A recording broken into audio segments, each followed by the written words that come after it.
Hello everybody, কেমন আছো সবাই? আশা করি সবাই খুব ভালো আছো। তো একটা কথা আছে, বাঙালি মাছে ভাতে বাঙালি। আবার কেউ কেউ বলে শাক দিয়ে মাছ ঢাকার চেষ্টা করো না।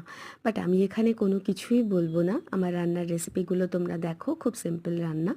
তো প্রথমে আমি শাক ভাজাটাকে করে নিলাম, তারপরে আমি এখানে একটা ভেন্ডির প্রিপারেশন করছি, যেটা মানে অনেকেই খুব পছন্দ করো, অনেকে ভালোবাসো এবং আমারও ভীষণ ফেভারিট। তো এটা ওই পোস্ত দিয়ে এবং সর্ষে দিয়ে একটু এটাকে গায়ে মাখা করে করলাম। এবং তারপর লাস্টে আমি একটা ফিশের আইটেম নিয়ে আসলাম। তোমরা অলরেডি বুঝেই গেছো যে এটা কী মাছ।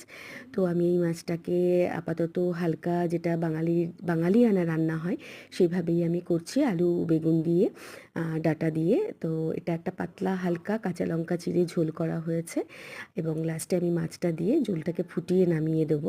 তো ইলিশ মাছ একটা বাঙালির বড় জায়গা অধিকার করে থাকে, হৃদয়ে একটা বড় জায়গায় রাখে।